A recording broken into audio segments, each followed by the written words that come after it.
I want to start today with a scenario, and I want you to be honest with yourself, really honest about how this lands. Okay, I'm ready.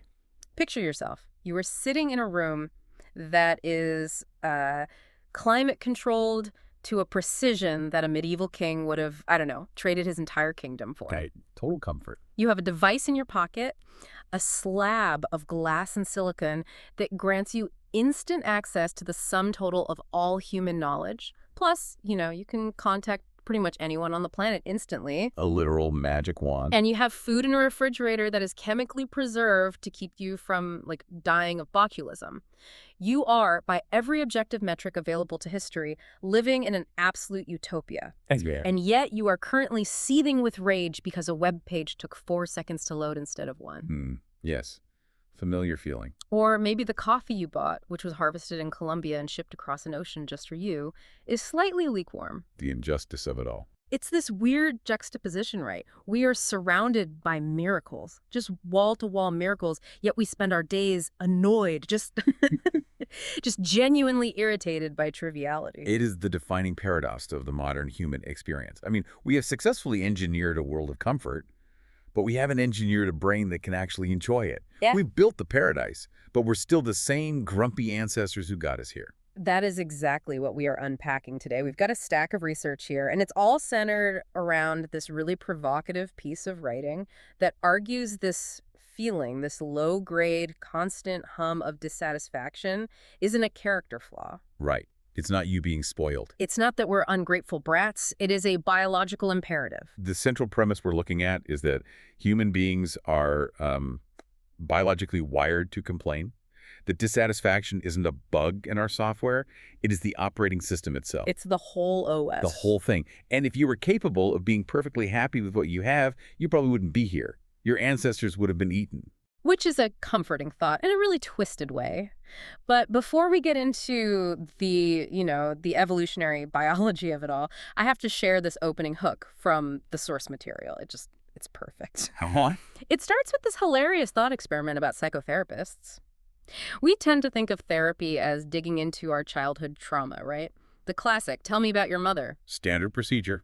The Freudian couch. But the author suggests that a therapist's greatest fantasy, the thing they secretly, desperately want to say after listening to people whine for 20 years, is to just lean forward and scream. Oh, I'm scared to hear this. Shut up about your mother already. Wow. Okay. That's a bit aggressive for a therapeutic setting, isn't it? It is, but the logic behind it is sound. The idea is this. There was nothing she could do about you. She can't help it if you're a Homo sapien. I see. Basically, your problem isn't that your mom didn't hug you enough. Your problem is that you belong to a species that is genetically incapable of shutting up and being happy. It shifts the blame from the personal to the taxonomic. It's not your fault. It's your species' fault. We aren't miserable because of our unique circumstances. We are miserable because we are human. So that is our mission for this deep dive. We are going to explore the science of bitching. A noble pursuit. We're going to look at why the brain zooms in on what's broken, why we ignore the millions of things that work perfectly every single day, and how this bitching gene, as the author calls it, is actually the only reason we aren't still naked in a cave somewhere being eaten by leopards. The total rebranding of negativity. We're going to see how your bad mood, your tendency to complain, is actually an evolutionary superpower. Okay, so let's get into the nuts and bolts, the actual mechanism of negativity. Why does the brain do this? Why can't I just sit and look at a sunset and be cool with it? You can for a second. For a second. But then I immediately notice that there are mosquitoes or that I'm a little bit chilly. To understand that, you have to look at the fundamental role of the human brain. We like to think of ourselves as, philosophers or artists or poets, but biologically, we are problem solvers. That is our ecological niche. You don't have claws. No claws, no fur. We aren't particularly fast. We can't outrun most things that want to eat us. We survive by manipulating our environment. We MacGyver our way through life. Exactly. We invent our way out of trouble. But here is the catch, and it's a big one. To be a problem solver, you first have to be a really, really good problem finder. Okay, that makes sense. If you walked into a cave 5,000 years ago and thought, wow, this is perfect, the dampness really has atmosphere, you wouldn't survive the winter. You'd freeze. You freeze. You need a brain that scans the environment and just screams, too cold, too wet, bear in the corner. So contentment is dangerous. Contentment is fatal. Evolutionarily speaking, our brains are predisposed, they're designed, to scan the environment, locate the one thing that isn't working, and then obsess over it until it is resolved. It's a heat-seeking missile. A heat-seeking missile for imperfection. Yeah, I like that. The source material uses an analogy here that I think every single person listening will relate to on, like, a spiritual level. It's about a toaster. The toaster rant. It is a masterpiece of misplaced aggression. A truly beautiful piece of writing. So the author describes his morning routine. It's very simple. He puts bread in the toaster, and apparently this specific machine has a personal vendetta against him. As they so often do. It toasts one side of the bread to a perfect, beautiful golden brown. The other side, barely warm, it's half toasted. Which, in the grand scheme of survival, is not a life-threatening event. You can still eat the bread. You would think not. But listen to how he describes the mental load of this. He's not just annoyed, he is traumatized. He talks about the mental drama of standing there every single morning, paralyzed by the decision. What to do? Do I overtoast the good side to save the bad side? Do I try to perform like open heart surgery on toast and flip it halfway through the cycle? It's the cognitive burden of a minor imperfection. It fills the mental space that used to be reserved for, spotting predators. But then it escalates, and this is the part that killed me. He says, I don't see why I should have to go out and buy a whole new toaster when any sane assessment of the situation decrees that the entire toaster industry deserves to be punished by my boycott. That is the key moment, that shift. That's the leap from this is an annoyance to this is a moral failing of the universe. Right. He wants to bring down the entire industrial complex because his bagel is uneven. It sounds totally irrational when you say it out loud. Yeah. But I have been there. I have felt that level of existential rage at a printer that won't connect to the Wi-Fi. We all have, of course. Yeah. And that's because, biologically, the brain doesn't distinguish well between my toast is uneven and my shelter is leaking. Really? It sees them as the same category of problem. On a very fundamental level, yes. Both are structural failures in your immediate environment. Both require a solution. The brain just lights up the giant problem sign in neon letters and demands action. Okay, so we find the problem. Let's say we fix it. He buys a new toaster or he figures out the perfect flip technique. What happens then? Do we get to be happy? Do we get to enjoy our perfectly toasted bread in peace? Briefly. Very, very briefly. And this is where the neurochemistry is really interesting. The brain chemicals. We get a hit of dopamine, which is often called the pleasure molecule, but it's really the motivation or reward molecule when we solve the problem. You get a surge of satisfaction, a little boost of self-esteem. The I did it feeling. I fixed it. I am the master of fire and bread. I am a competent organism. I know that feeling.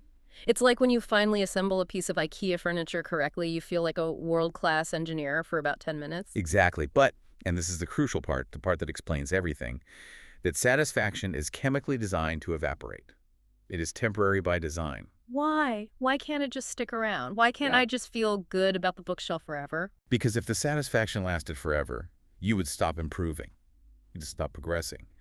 If fixing that one toaster made you permanently happy, you'd just stand there admiring the toaster for the rest of your life. I'd just be staring at my perfectly browned toast. And you wouldn't go out and hunt or build a better house or invent the wheel or discover penicillin. Nature designed the reward to fade so that you are forced to look for the next problem. It's a treadmill. We are on a hedonic treadmill. The moment we achieve something, it becomes the new baseline. Precisely. The source puts it perfectly.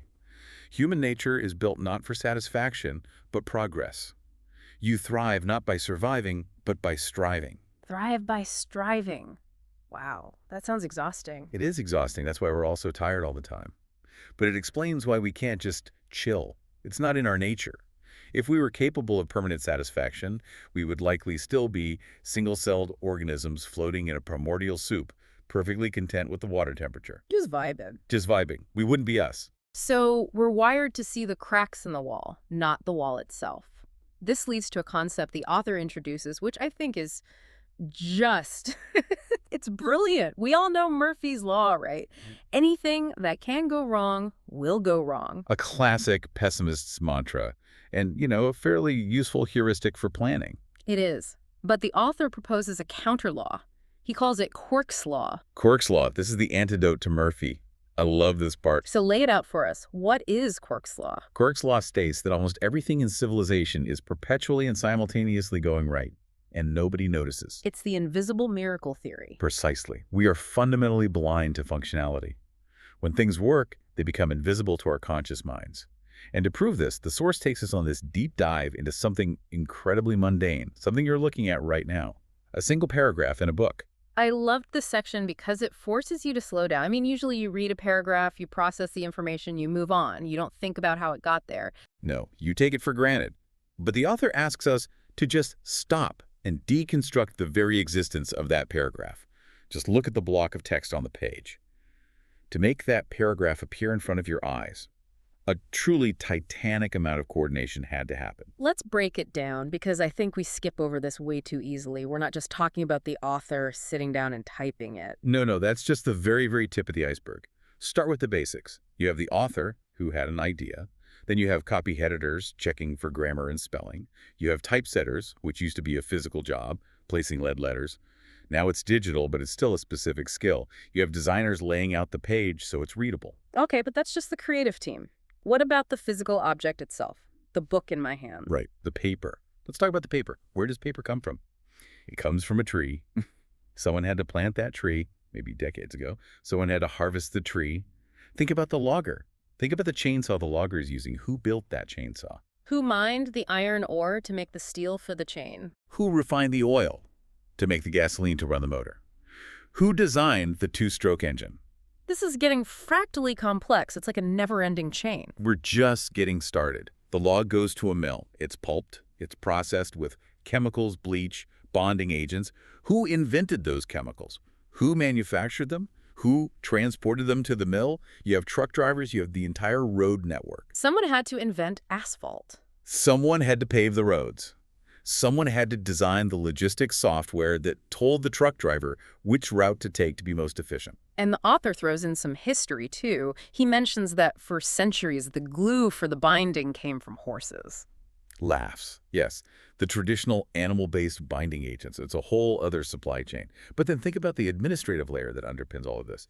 Every single one of those people, the logger, the chemist, the truck driver, the printer, they all need to get paid. So you have accountants. You have payroll systems. You have tax auditors. You have HR departments making sure they showed up to work on time. Right. You have banking systems to transfer the money. And you have teachers. My God, someone had to teach the author how to write in the first place. Someone had to teach us how to read. It is, as the source calls it, a superhuman surge of cooperative competence.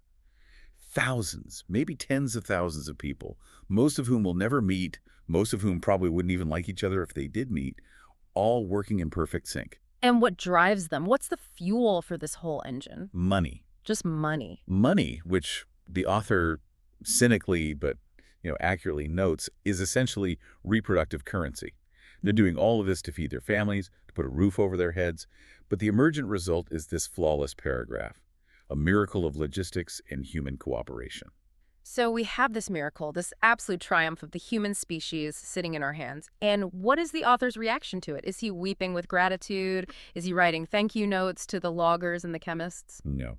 Yeah. She is complaining about the font. Laughs the font. Of course it's the font. He is furious because the book is set in a font called Bembo, and he wanted antique Gothic. I don't even know what Bembo looks like, but apparently it's a personal insult. He describes Bembo as looking squishy.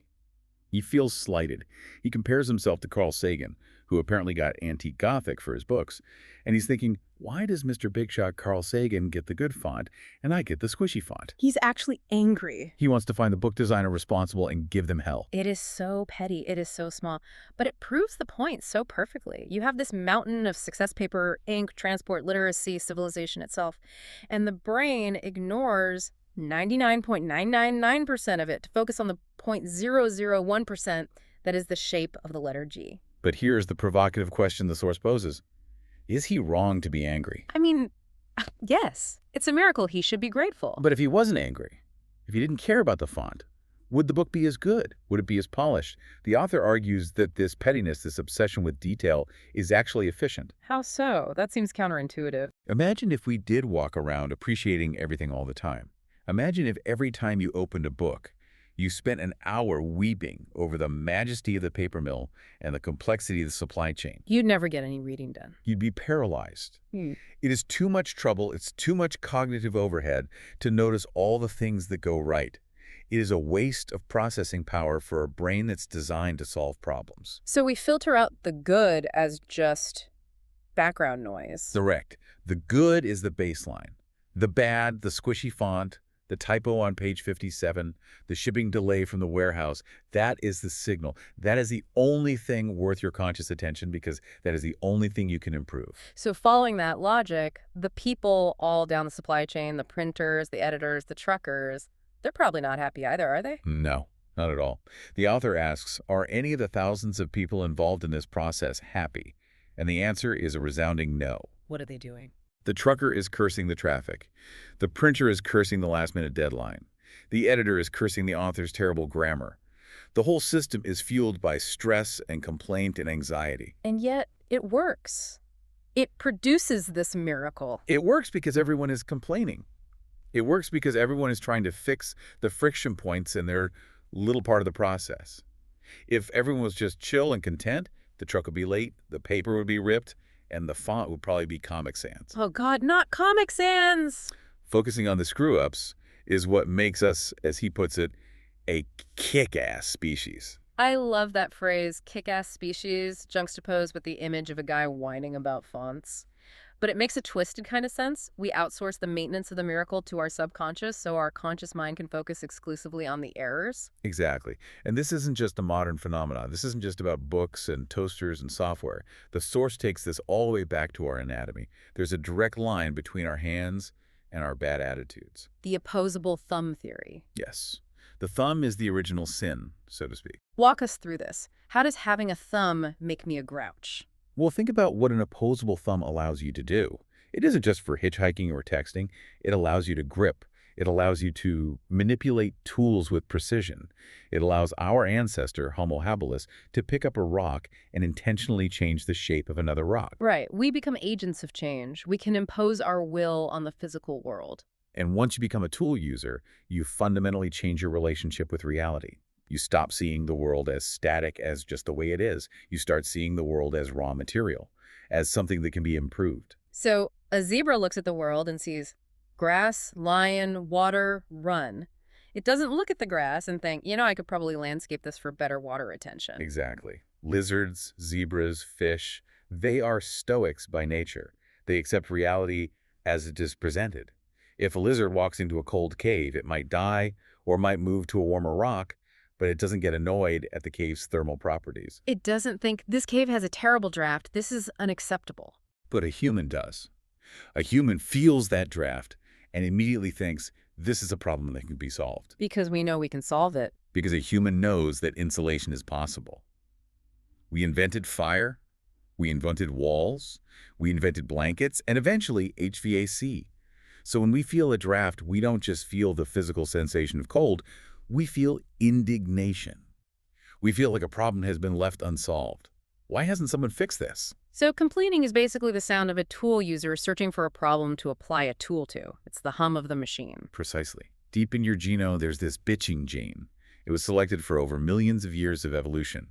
Imagine two groups of early humans. Group A sits in a damp, cold cave and says, this is fine, this is nature, let's just vibe with the dampness. Sounds like a nice, relaxed group of people, very zen. Lovely people, they all died of pneumonia.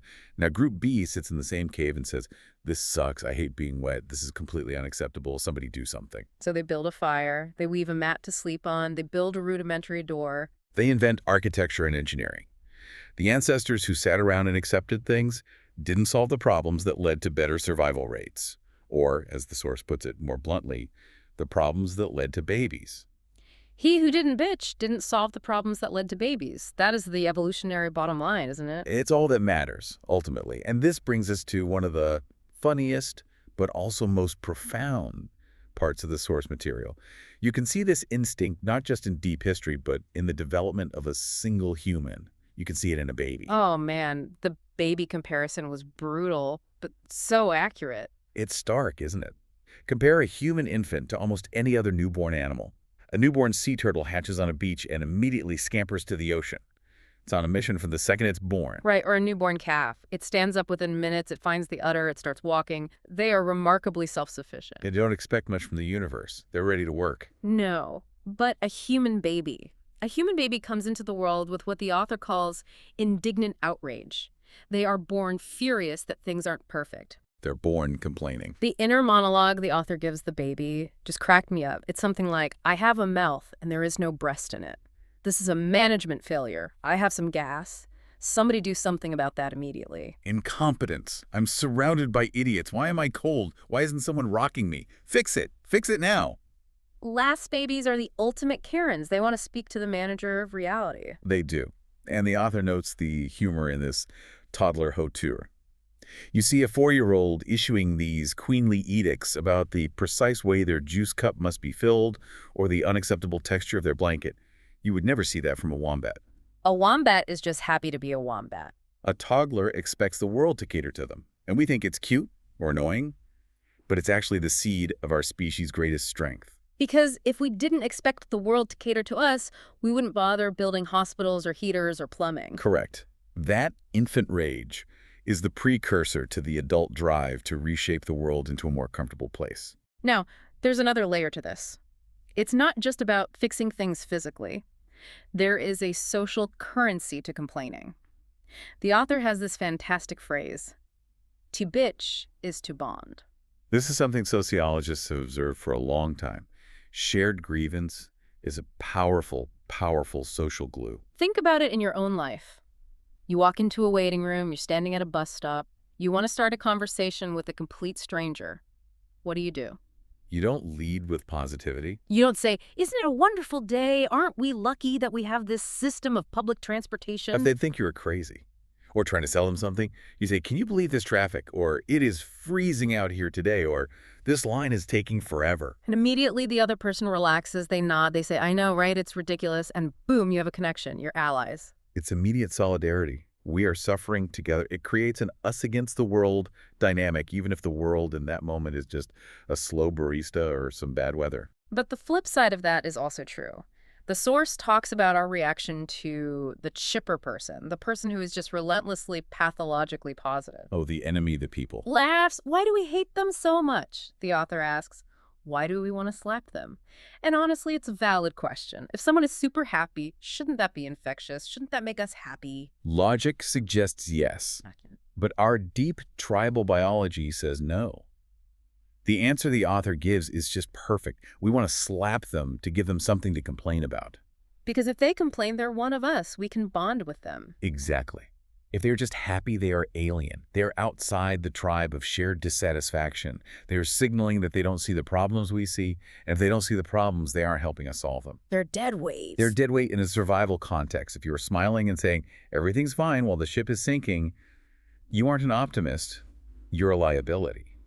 We need that shared misery to validate that we are all alert and ready to fix things. So this bleeds into our entire culture, right? I mean, look at the news. People always say, why is the news so negative? Why don't they show the good stuff? And the simple, market-driven answer is, because you wouldn't watch it. I want to believe I would. I want to believe I'd tune in for the good news hour. You might, for a day, as a novelty, but you wouldn't get hooked.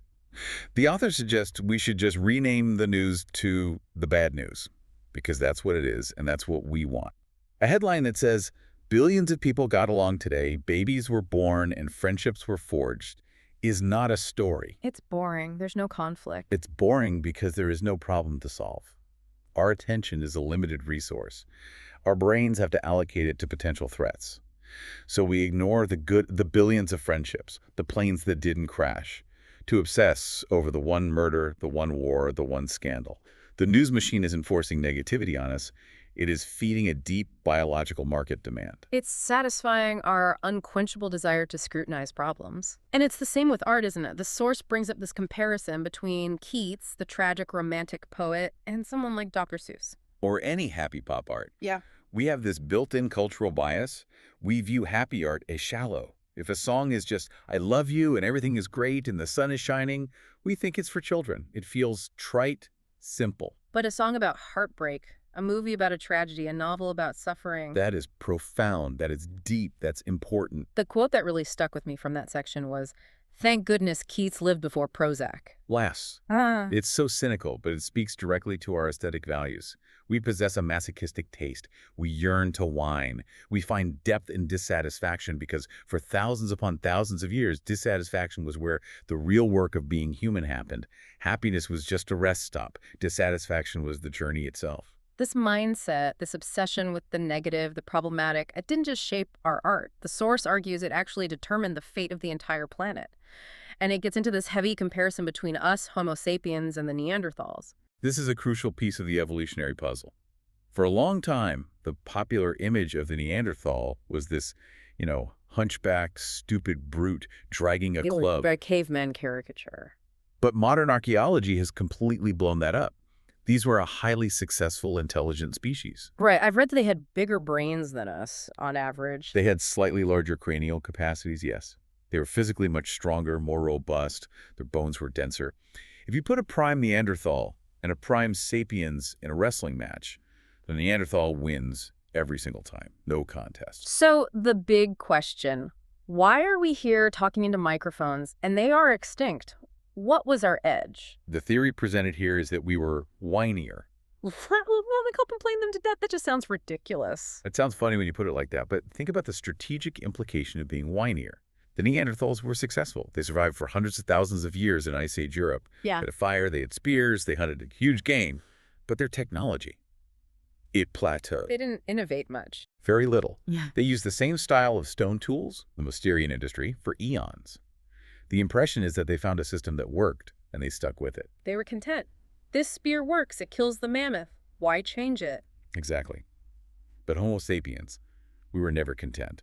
We looked at the spear and said, this is too heavy, it's too short. I want to throw it further so I don't have to get so close to the angry woolly rhino. So we invented the atlatl, the spear thrower. And then we looked at the outlaw and said, this is good, but I want more range, more accuracy.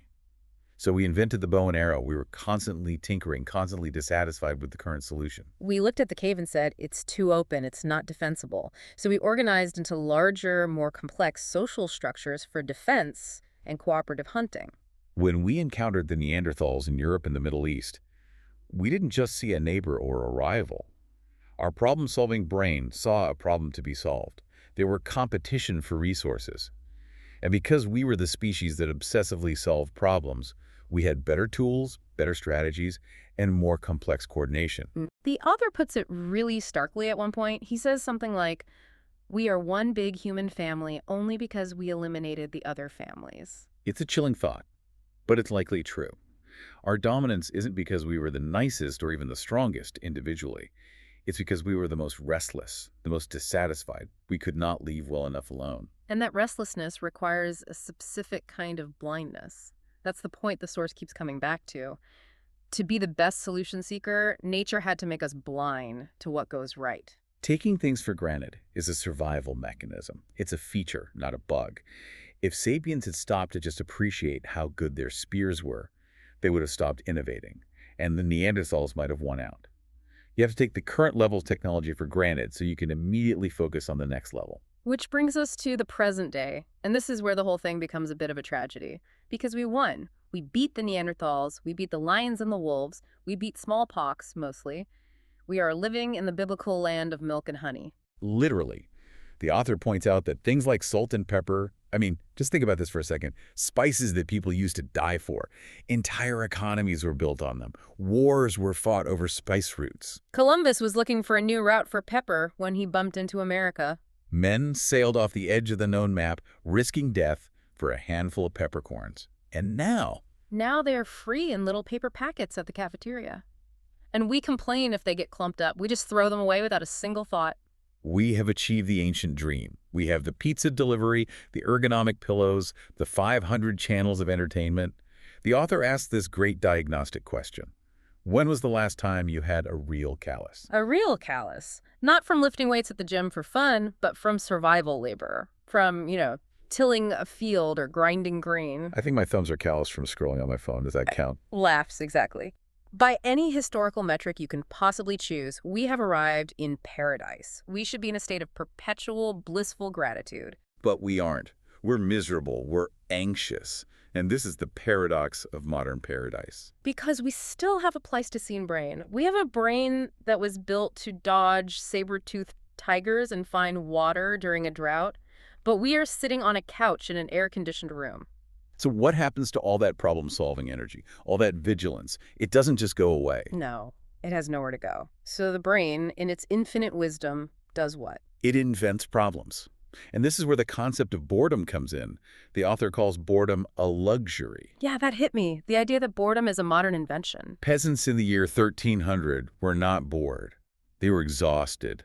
Starving people are not bored. If you are running from a predator, you are definitely not bored. Boredom is what happens when all your primary survival needs are met, and your problem-seeking brain is revving its engine with nowhere to drive. So because we don't have lions chasing us, we have what? What are our modern lions? We have traffic, we have mean bosses, we have slow internet, we have the fact that the font on the menu is hard to read. The author mentions the invention of the electric toothbrush. Oh, this is the perfect example of a manufactured problem. It's sublime. The thought process is something like, why should I have to wiggle my own wrist while brushing my teeth? What am I, a slave to manual oscillation? It's completely absurd. The physical effort of brushing your teeth is negligible.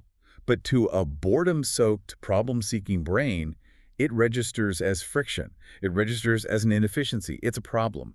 So we invent a motor to do the wiggling for us. And the deodorant theory. This just blew my mind. I always assumed deodorant was a modern vanity thing, like from the 20th century. The source digs into the archaeological record. There is evidence that suggests early modern humans were using red ochre as makeup and possibly scent-masking substances, a kind of primitive deodorant, as far back as 110,000 years ago. 110,000 years ago. That's way before agriculture. That's while we were still nomadic hunter-gatherers dodging cave lions. Which implies that even back then, amidst all the genuine life-or-death threats of starvation and predation, humans were already creating social problems to solve.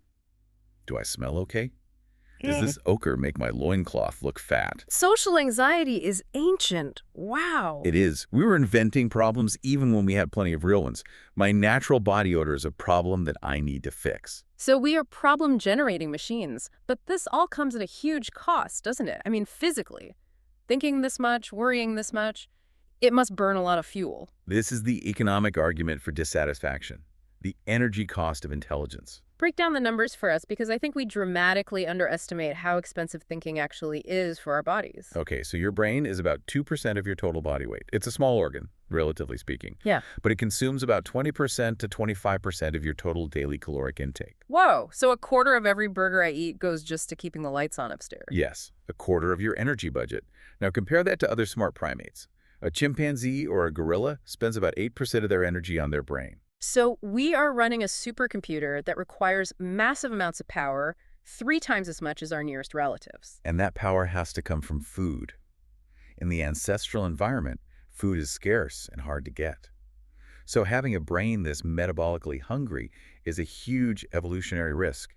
If you have a bad hunting season, that big brain is a liability. It will literally starve you faster. So nature made a massive bet on us. It bet that the strategic benefits of this obsessive, complaining, problem-solving brain would outweigh the enormous calorie cost. Exactly. It's a cost-benefit analysis.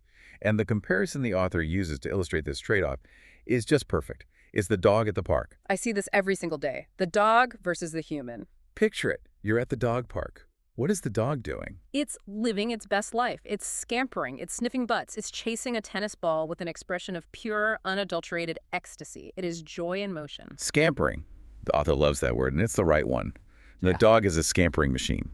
And what is the human owner doing? Standing there, stock still, arms crossed, checking their phone, worrying about that email they sent, worrying about whether they look awkward just standing there by themselves. The human is physically motionless, but their brain is burning calories like a furnace because they are obsessing. They are simulating future conflicts, replaying past mistakes. The dog is running around burning calories through physical movement. It's a zero-sum game.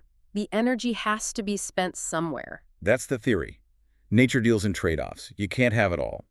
We sacrifice the ability to scamper, to be mindlessly happy and physical, to fuel our ability to obsess.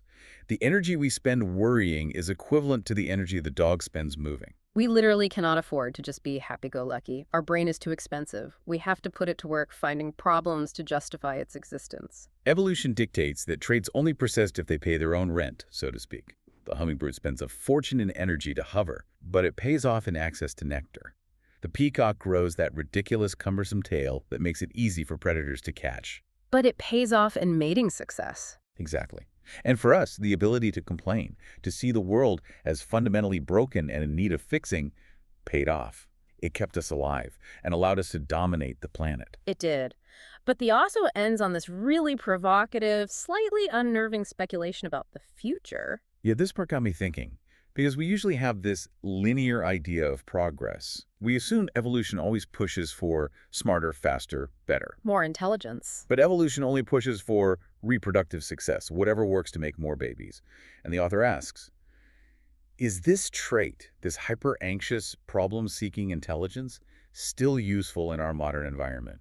We've solved the tigers, we've solved the starvation for the most part in the developed world.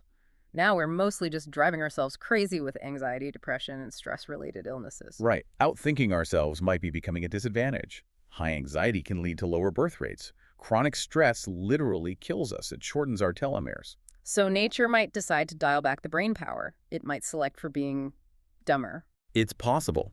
There's no guarantee that intelligence will continue to be selected for.